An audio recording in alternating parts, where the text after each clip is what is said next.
All right, let's try and do this all in one take. It's gonna be the first try, so it's probably gonna be terrible. You'll never see this probably, but if you do, I'm so proud of myself.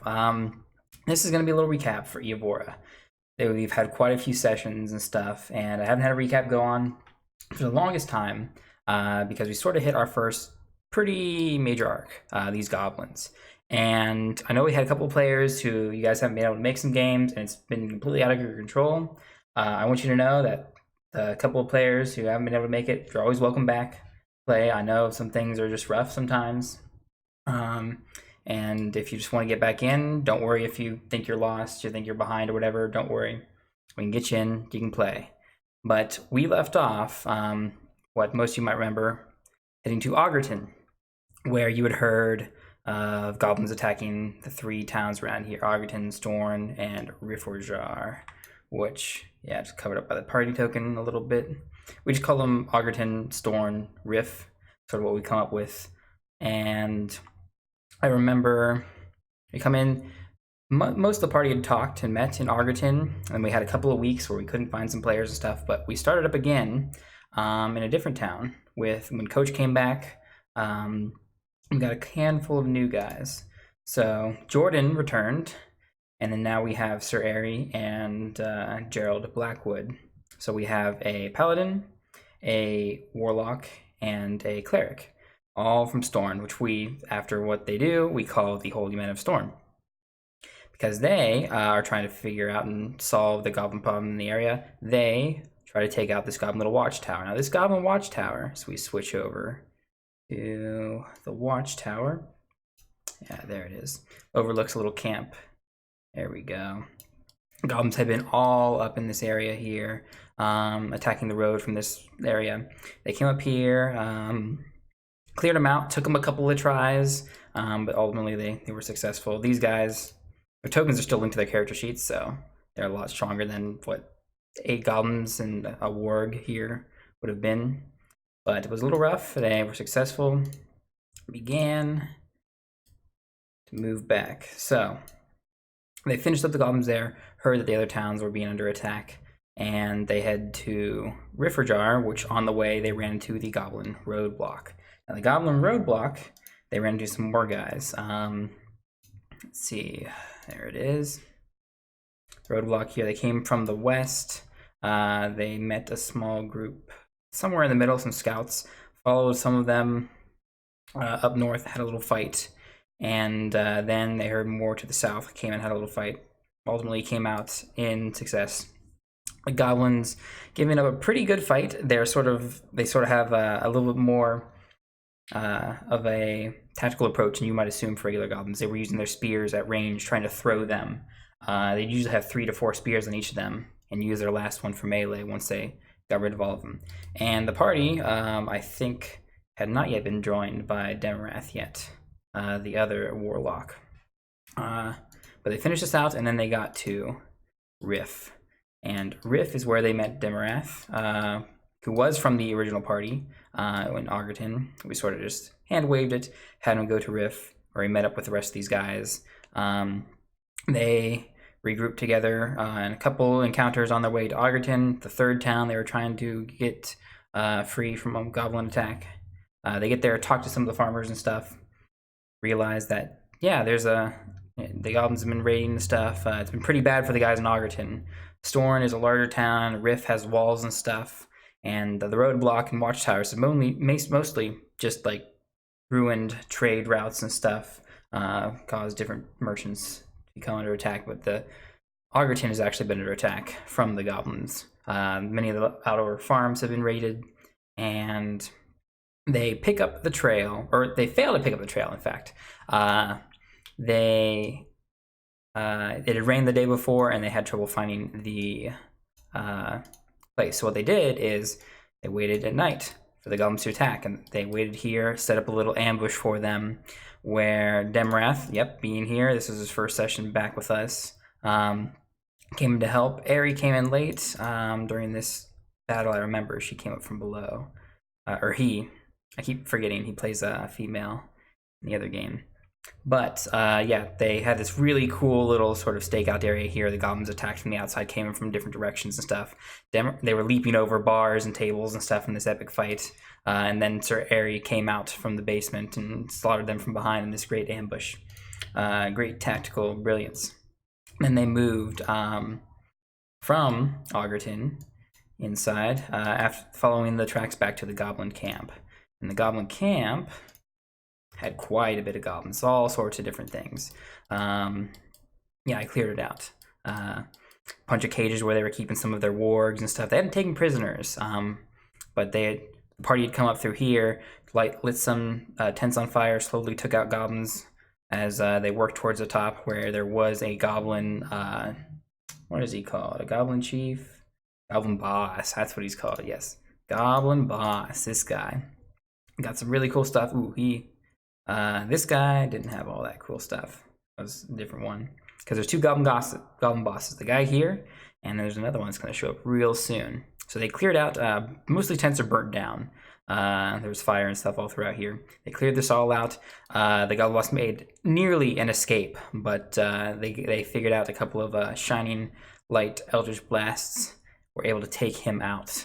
And for the most part, they had a pretty fun time. They got a good bit of loot from here as well. I think they found, it's either here or at the roadblock, they found a hat of disguise.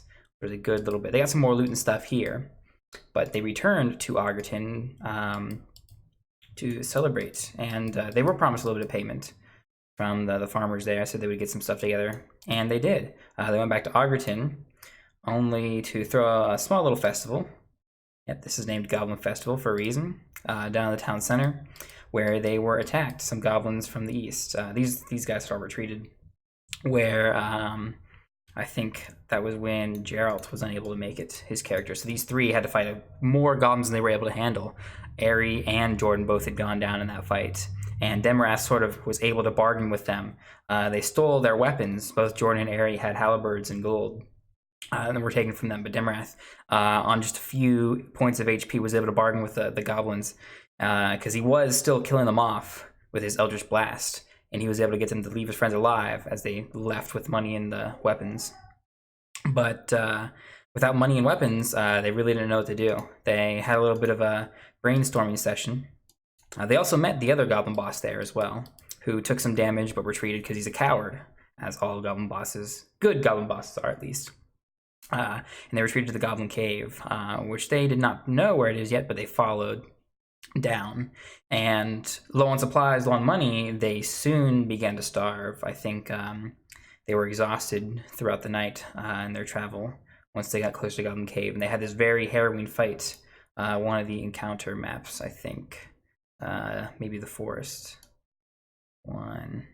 Oh, we also use that for the actual cave entrance as well, but I use this for just regular counter map as well. If you're a DM, use your maps in multiple scenarios. They had some different fights and stuff on the way there. Realized they can't assault the Goblin Cave, being exhausted from starving themselves and with crappy goblin spears and stuff, barely any shields. So they took a turn back towards Riff, and barely made it. They were exhausted, half starved to death. They ended up having to sell that the Hat of Disguise that they had gotten, and it was pretty rough. They met a guy named Riker who bought he's a magic item salesman who bought their stuff. He's on a trip to the west, so he might follow them along. I'll follow you guys along. I don't know. No one else is going to watch this but you guys, my players. But yeah, they sold off the hat and bought themselves some very well-needed items. Some new halberds they had smithed from, I think it was Frankie. Was it Frankie? I think so, yeah. I don't want to pull up all my notes because you'll see all my notes and stuff that you aren't supposed to know yet. But yeah, they met Frankie, had some halberds made. They aren't necessarily shoddy in construction. They work. There's no negative mechanically to them, but they are apparently cursed because in their assault in the Goblin Cave, they were less than successful in their attacks. But they sold off their items, got geared up again, got plenty of food, and head to the Goblin Cave. And the Goblin Cave was quite a mess. We get to see, yeah, all this cool stuff. Oh, you shouldn't see that. Came from the east. The Goblins had this little barricade up here where they fought and battled. They came down to the south. After some of the Goblins tried to flee, they took most of them out, except one who went here north. There was some unsorted loot here. They found a trap, actually. They found a trap, triggered it, and were able to loot through the stuff. Came here, did not find a trap, but there was a trap here. And they didn't decide to loot in here. Came up here, this pen is supposed to be closed off here. All they could hear was like, loud growling behind there. Couldn't see anything but dark red eyes coming out. They don't know what that is yet. You guys don't know what that is yet. They came here, found the goblin who had retreated, meeting with other goblins, had a little fight here, continued on. There's some bedding down here, and the goblins had another little barricade here, where they were fighting, and the goblin boss Slater was his name, now here, and helping fight them. They were holding here, they were trying to shoot through the air. There's a little standoff for a couple of rounds. The goblins couldn't throw their spears over. The boss could throw his javelin over because he had a bit more range, but ineffective for the most part. But they ultimately blasted through, and then the goblins rushed out to attack them. Goblin boss retreated after taking a few too many blows. And after the resulting battle, they realized that they need to take a breather, more than just a short rest, maybe an entire day. So they retreated out back to the forest. I think I forgot the entire thing. Before that, on their way in, this is the entrance here on the forest map. And they fought a little patrol on their way in. They followed them in here and fought them, then lit this on fire. Other goblins, they had a nice little goblin barbecue here with some oil they had bought. That was before they entered, but they left here, camped out, and then when they returned to the Goblin Cave, a little too zoomed out, came back in again, were very, very perceptive for chaps until they came here. The gate was still up here, or the barricade. They couldn't see through. They were occupied with the creature, the monster in here. That is not a warg, even though that says warg pen. It is something entirely different. But they used to keep their wargs in here. Now they had something else. But they came here, did not see the trap because they were too busy looking here, and triggered that. Got a nice little cut into Airy, and then slowly, painstakingly, like cautiously coming through all of here. They got to the barricade, found it had been completely removed. They eventually walked through all here and stuff. They didn't find the food storage and the 2 extra goblins here. Or the sand pit. You guys you don't know anything about a sand. There's no such thing as a sand pit. I won't reuse that in some other dungeon. They came around here, found there was another barricade here. They couldn't see through it. They were getting ready to begin moving it. The goblins threw a spiked log over, hit 2 of them, and they were busting through the board here, having this battle throughout here with the cover all in the way, until Goblin Boss retreated back to his treasure room as they finished off the last remaining goblins. And they had a little fight with him. The goblin had Sir Ares' old halberd and actually put up a decent fight, even though it was 3-on-1. He did have a good little battle with them, and killed him, looted all the treasure, but then they heard someone entering the cave.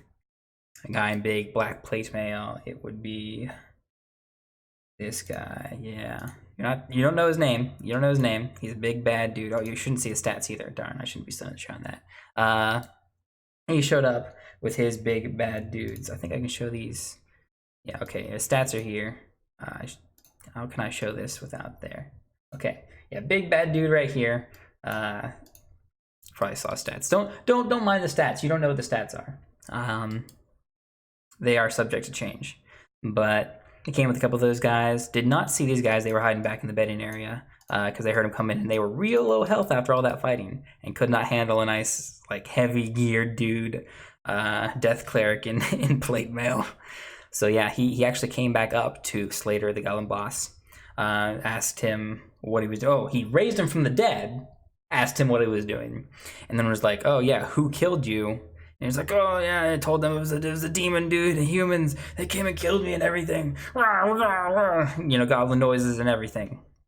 And he was like, "Oh well, he's gonna collect up all the bodies." He was collecting up all the goblin bodies. That's why he came here. He was finding dead goblin bodies all over. That's what he's doing. He's collecting bodies for something mysterious. But he has collected Slater's body and then left. The rest of the party is just terrified out of their mind. And then we finished up. That was a little bit of the goblin thing as they head back to Riff to sort of regroup and try and figure out where they're going to go next. I think they had decided on going west. Not 100% sure. I don't want to spoil exactly too much of what I have planned, but there's plenty of things to do to the west. Plenty more of the necromancers and the old Ray Knights, which you've also alluded to in other sessions. But yeah, that's been the sort of the Goblin arc. Obviously, there are things that I probably missed, and I definitely brushed over a lot of things that I could have gone into more detail if I'd actually like set out and done an episode for every single session.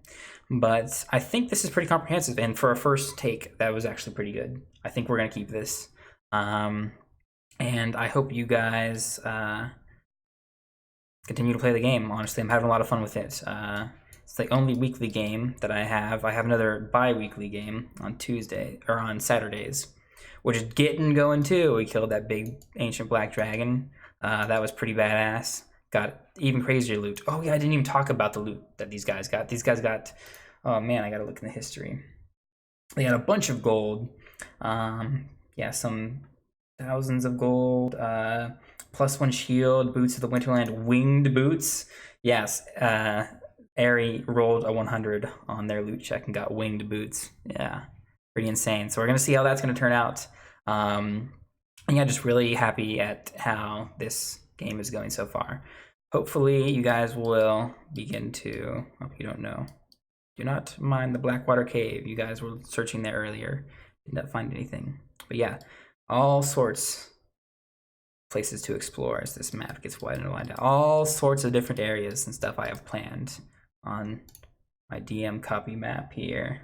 Yeah, all sorts of stuff. So I'm looking forward to it, and I hope you guys are enjoying it too.